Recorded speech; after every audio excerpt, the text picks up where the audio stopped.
নমস্কার বন্ধুরা, অনুভা রান্নাঘরে সবাইকে স্বাগত জানাচ্ছি।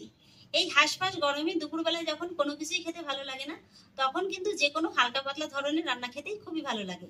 তাই আজকে আমি গরমের উপযুক্ত সজনে ডাঁটা দিয়ে এমন একটি নিরামিষ রেসিপি তৈরি করে দেখাবো, যেটা দেখার পর আশা করছি আপনারা খুবই উপকৃত হবেন। তাহলে দেখে নিন বন্ধুরা, আমার আজকের এই রেসিপিটি আশা করছি আপনাদের খুবই ভালো লাগবে। বন্ধুরা, আজকের এই নিরামিষ রেসিপিটির জন্য এখানে আমি 250 গ্রামের মতো সজনে ডাঁটা এইভাবে একটু আঁশটাকে ছাড়িয়ে লম্বালম্বি করে কেটে নিয়েছি। আর সেই সঙ্গে নিয়েছি মাঝারি সাইজের দুটো আলু দুটোকেও কিন্তু আমি এইভাবে একটু পাতলা পাতলা আর লম্বালম্বি করে কেটে নিয়েছি। আর সজনে ডাঁটার আলুটাকে কিন্তু কেটে আমি খুব ভালো করে ধুয়ে নিয়েছি। আর এবার দেখুন, আজকের এই রেসিপিটির আরেকটি প্রধান উপকরণ হচ্ছে মটর ডাল। এখানে আমি হাফ কাপের মতো মটর ডাল 2 থেকে 3 ঘন্টা আগে ভালো করে ধুয়ে এইভাবে জলের ভিতরে ভিজিয়ে রেখেছিলাম। এতে করে কিন্তু মটর ডালটা খুব সুন্দরভাবে একেবারে ভিজে গিয়েছে। এবার আমি এই ডালটাকে খুব ভালো করে পেস্ট করে নেব। আর সেই জন্য নিয়েছি একটি মিক্সিং জারের ভিতরে আমি ডালটাকে দিয়ে দেব। আর সেই সঙ্গে ডালটাকে পেস্ট করে নেওয়ার জন্য দিয়ে দেবো একটি কাঁচা লঙ্কা, আর দিয়ে দেবো সামান্য একটু জল। এইভাবে একটু জল দিয়ে কিন্তু ডালটাকে পেস্ট করতে হবে, তা নাহলে কিন্তু ডালটা স্মুথলি পেস্ট হবে না। এবার আমি ডালটাকে খুব ভালো করে পেস্ট করে নেব। ডালটাকে আমি খুব ভালো করে পেস্ট করে নিয়েছি। আর এবার আমি ডালটিকে একটি বড় জায়গার ভিতরে নিয়ে নেব।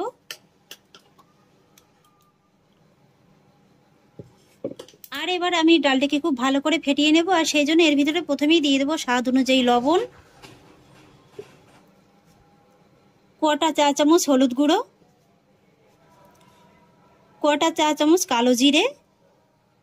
এই কালো জিরেটা দিয়ে যদি ডালের বড়াগুলো ভাজা হয় বন্ধুরা, তাহলে কিন্তু ডালের বড়াগুলো যখন মুখে পড়বে না, খেতে কিন্তু খুবই ভালো লাগবে। আর সেই সঙ্গে দিয়ে দেবো খুবই সামান্য একটু লাল লঙ্কার গুঁড়ো। আমি যেহেতু আগেই একটা কাঁচা লঙ্কা ব্যবহার করেছি, তাই এখানে কিন্তু লঙ্কার গুঁড়োটা একটু কমিয়ে দিয়েছি। তবে আপনারা চাইলে কিন্তু এখানে লঙ্কার গুঁড়োটাকে স্কিপ করেও যেতে পারেন। আর সেই একই সঙ্গে দিয়ে দেবো সামান্য 2 চুটকির মতো হিং। এখানে যদি ডালের বড়ার ভিতরে হিংটা দেওয়া হয় তাহলে কিন্তু খেতে খুবই ভালো লাগবে। যেহেতু এটা একটি নিরামিষ রেসিপি, তাই এই মটর ডালের ভিতরে যদি হিংটা দেওয়া হয় খেতে খুবই ভালো লাগে। তবে আপনারা অপছন্দ করলে কিন্তু হিংটাকে এখানে স্কিপ করে যেতে পারেন। এবার আমি এই ডালটাকে খুব ভালো করে চামচ দিয়ে ফেটিয়ে নেব। আপনারা চাইলে হাত দিয়েও ফেটিয়ে নিতে পারেন, তবে ফেটানোর কাজটা কিন্তু খুব ভালো করেই করে নিতে হবে। এখন তো আস্তে আস্তে দেখতে দেখতে গরমটা একেবারে জাঁকিয়েই বসে গেছে। আর এই গরমের সময় দেখবেন কোনো কিছুই কিন্তু খেতে ভালো লাগে না, তখন কিন্তু এরকমই হালকা পাতলা ঝোলটা খেতে খুবই ভালো লাগে। আর বিশেষ করে তেল জাতীয় রান্না তো একদমই খেতে ভালো লাগে না, আর খেলেও কিন্তু শরীরটা খারাপ করে। তাই এইভাবে যদি কম তেলে এরকম একটা নিরামিষ রেসিপি তৈরি করা হয়, দুপুরবেলার গরম গরম ভাত কিন্তু একেবারে অনায়াসে খাওয়া হয়ে যাবে। আর তাছাড়া এটা শরীরের পক্ষেও কিন্তু খুবই উপকারী। ডালটাকে আমি খুব ভালো করে ফেটিয়ে নিয়েছি। আর এটা ফেটাতে ফেটাতে দেখবেন যে অনেকটা হালকা হয়ে গিয়েছে। এইভাবে কিন্তু ডালটাকে একেবারে খুব ভালো করে ফেটিয়ে নিতে হবে। ডালটা যত ভালো করে ফেটানো হবে বড়াগুলো কিন্তু ততটাই ফুলকো ফুলকো হবে, আর ভিতরে কিন্তু ঝাল মশলাটা ততটাই ভালোভাবে একেবারে ঢুকে যাবে। এবার আমি ফেটিয়ে নেওয়া ডালটাকে একটা সাইডে সরিয়ে রাখবো। আর তারপরে দেখুন, আমি নিয়েছি আরেকটি ছোট মিক্সিং জারের ভিতরে আমি খুবই সামান্য একটু মশলা পেস্ট করে নেব। আর সেই জন্য এখানে নিয়েছি ছোট সাইজের 2টো পাকা টমেটো, 4টি কাঁচা লঙ্কা, আর 1 ইঞ্চি পরিমাণে 5-6 টুকরোর মতো আদা। এগুলোকে একসঙ্গে দিয়ে খুব ভালো করে পেস্ট করে নেব। এখানে কিন্তু বন্ধুরা আজকের এই রেসিপিটাতে মশলার উপকরণ খুবই কম, আপনারা রেসিপি চলাকালীনই দেখতে পাবেন। এই মশলাটাকেও আমি খুব ভালো করে পেস্ট করে নিয়েছি। আর এবার আমি এটাকেও একটা সাইডে সরিয়ে রাখবো। আর এবার চলে এলাম রেসিপির মূল পর্বে। গ্যাসে একটি কড়াই বসিয়ে দিয়েছি, আর কড়াইতে দিয়ে দেবো সরিষার তেল। আজকের এই রান্নাটা আমি সরিষার তেলেই করব, যেহেতু নিরামিষ রান্না সরিষার তেলে করলে কিন্তু খেতে ভালো লাগে। তবে আপনারা চাইলে সাদা তেলেও রান্নাটা করে নিতে পারেন। তেলটাকে আমি খুব ভালো করে গরম করে নিয়েছি। আর এবার আমি এই তেলের ভিতরে একটা একটা করে বড়া এইভাবে হাতের সাহায্যে দিয়ে দেবো।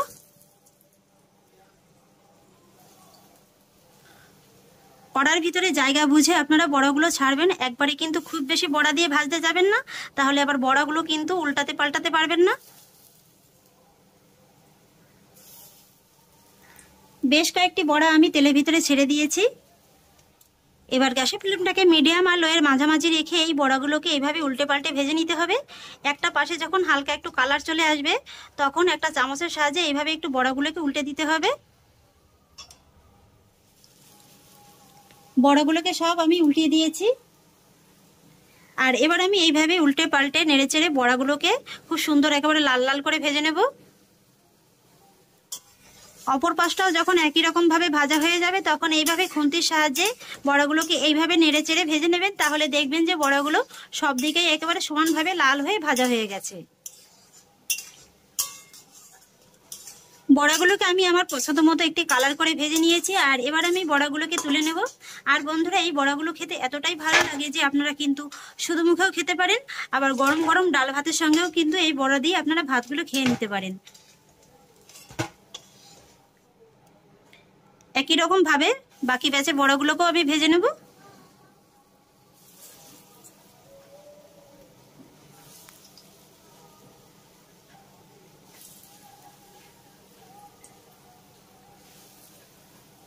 একই রকম ভাবে সবগুলো বড়া আমি ভেজে নিয়েছি, আর এবার আমি এই তেলের ভিতরে দিয়ে দেবো আবারও একটু তেল। তারপরে এই তেলের ভিতরে দিয়ে দেবো হাফ চা চামচ কালো জিরে।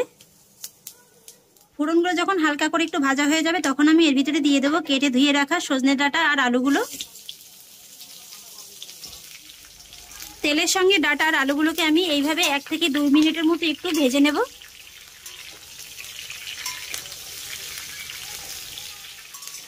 1 থেকে 2 মিনিট এইভাবে একটু নেড়ে চেড়ে নেওয়ার পরে তারপর আমি এর ভিতরে অ্যাড করব হাফ চা চামচ হলুদ গুঁড়ো আর হাফ চা চামচ লবণ।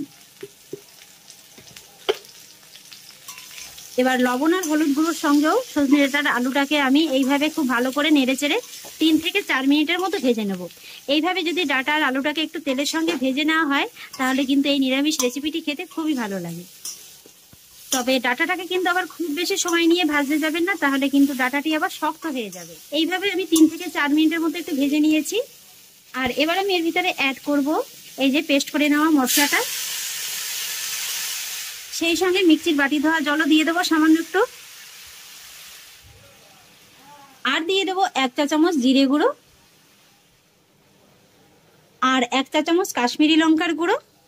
এই লঙ্কার গুঁড়োটা ঝাল হবে না, তবে দেখতে কিন্তু কালারটা খুবই সুন্দর লাগবে, এই জন্য দিয়ে দিলাম। তবে আপনাদের হাতের কাছে না থাকলে স্কিপ করে যেতে পারেন। আর একই সঙ্গে দিয়ে দেবো হাফ চা চামচ হলুদ গুঁড়ো, আর সেই সঙ্গে দিয়ে দেবো স্বাদ অনুযায়ী লবণ। এবার আমি সমস্ত মশলার উপকরণগুলোকে ডাঁটা আলুর সঙ্গে খুব ভালো করে মিশিয়ে নেব।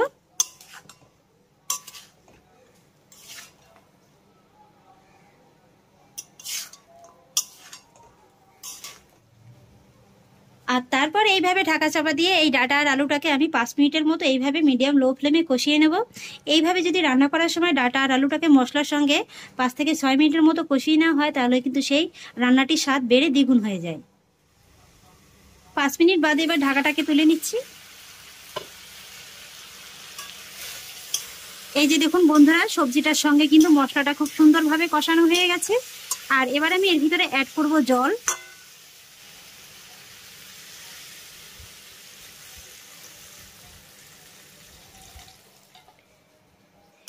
এখানে কিন্তু জলের পরিমাণটা একটু বেশিই লাগবে, যেহেতু এর ভিতরে ডালের বড়াটা দেওয়া হবে, আর ডালের বড়া কিন্তু জলটাকে খুব তাড়াতাড়ি একেবারে টেনে নেয়, তাই সেই বুঝেই কিন্তু আপনারা এখানে জলটাকে একটু বেশি করে অ্যাড করে নেবেন। আমি পরিমাণ মতো জলটাকে দিয়ে দিয়েছি, আর এবার গ্যাসের ফ্লেমটাকে মিডিয়াম হাইতে রেখে ঢাকা চাপা দিয়ে 3 থেকে 4 মিনিটের মতো এইভাবে রান্না করে নেব। 3-4 মিনিট বাদে এবার ঢাকাটাকে তুলে নিচ্ছি। একবার ভালো করে নেড়ে চেড়ে নেব, আর তারপর আমি এর ভিতরে অ্যাড করব ভেজে রাখা ডালের বড়াগুলো। এইভাবে যদি ডালের বড়াগুলো রান্নার মোটামুটি একটু শুরুর দিকে দেওয়া হয় তাহলে এই যে ঝোলটা আছে ঝোলটাকে ডালের বড়াটা খুব সুন্দরভাবে টেনে নেবে। আর তাছাড়া ভিতরেও কিন্তু তেল ঝালটা খুব ভালোভাবে একেবারে ঢুকে যাবে, আর ডালের বড়াগুলো খুব সুন্দর একেবারে নরম তুলতুলে হবে। ডালের বড়াগুলোকেও ভালো করে মিশিয়ে নেব। তারপর মিডিয়াম থেকে একটু কম আঁচে রেখে এইভাবে ঢাকা চাপা দিয়ে আমি 5 থেকে 7 মিনিটের মতো রান্না করে নেব। 5-7 মিনিট বাদে এবার ঢাকাটাকে তুলে নিচ্ছি। এই যে বন্ধুরা, আমার রান্নাটা কিন্তু প্রায় কমপ্লিট, আর আপনারা নিশ্চয়ই ডালের বড়াগুলো দেখে বুঝতে পারছেন যে এগুলো কতটা ফুলে বড় হয়ে গেছে। এই যে দেখুন, খুন্তি বসানোর আগেই কিন্তু ডালের বড়াগুলো একেবারে ভেঙে যাচ্ছে।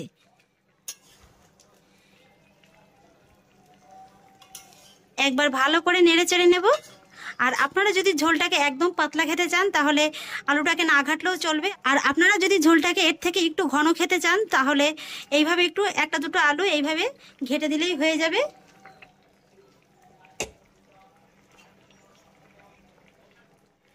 যেহেতু নিরামিষ রান্না তাই শেষের দিকে যদি এইভাবে একটু চিনি দেওয়া হয় তাহলে কিন্তু স্বাদের ব্যালেন্সটা খুব সুন্দরভাবে একেবারে ঠিকঠাক থাকে। তাই আমি এখানে দিয়ে দিচ্ছি 1 চা চামচ চিনি, আর সেই সঙ্গে দিয়ে দিচ্ছি একটি চেরা কাঁচা লঙ্কা। এবার চিনিটাকে আমি ভালো করে মিশিয়ে নেব।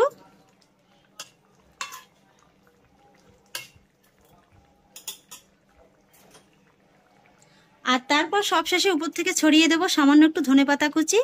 এইভাবে আপনারা যদি ধনেপাতা কুচিটাকে পছন্দ করেন তাহলে দিতে পারেন, আর অপছন্দ করলে স্কিপ করে যেতে পারেন। তবে এই নিরামিষ রান্নায় একটু ধনেপাতা কুচি দিলে কিন্তু খেতে খুবই ভালো লাগে। সমস্ত কিছু আমি ভালো করে মিশিয়ে নিয়েছি। এইভাবে আমি সমস্ত কিছুকে ভালো করে মিশিয়ে নেব। সমস্ত উপকরণগুলোকে আমি ভালো করে মিশিয়ে নিয়েছি। আর বন্ধুরা, আমার রান্নাটা কিন্তু একেবারে কমপ্লিট। আর ঝোলটাকে আমি আপনাদের দেখিয়ে দিচ্ছি। এই যে ঝোলটা আমি ঠিক এইভাবে পাতলা রেখেছি। এটা যখন আরো একটু ঠান্ডা হয়ে যাবে এই ঝোলটা কিন্তু আরেকটু বসে ঘন হয়ে যাবে, তাই এর থেকে আর বেশি ঘন করে নেওয়ার প্রয়োজন নেই। আর এবার আমি গ্যাসের ফ্লেমটাকে অফ করে দেব। আর তারপরে এই রান্নাটাকে এইভাবে ঢাকা চাপা দিয়ে 5 মিনিটের মতো স্ট্যান্ডিং টাইমে রেখে দেবো। 5 মিনিট বাদে আমি এই নিরামিষ সজনে ডাঁটা রেসিপিটি অন্য একটি জায়গায় নামিয়ে নিয়েছি। আর এবার আমি আপনাদের দেখিয়ে দিচ্ছি যে এই ডালের বড়াগুলো কতটা নরম হয়েছে। এই যে দেখুন বন্ধুরা, আশা করছি নিশ্চয়ই দেখে বুঝতে পারছেন যে ডালের বড়াগুলো কতটা সফট হয়েছে। একেবারে দেখুন হাত দেওয়ার আগেই কিন্তু গলে যাচ্ছে। আর আলুগুলোও কিন্তু খুব সুন্দরভাবে একেবারে সুসেদ্ধ হয়ে গেছে, এই যে দেখুন। আর সেই সঙ্গে ডাঁটাটাও। তাহলে আশা করছি বন্ধুরা আমার আজকের এই নিরামিষ রেসিপিটি আপনাদের খুবই ভালো লেগেছে। আর গরমের দুপুরবেলায় এরকম যদি একটা নিরামিষ রেসিপি থাকে তাহলে কিন্তু মাছ মাংস কোনো কিছুর কথাই আর মনেই পড়বে না।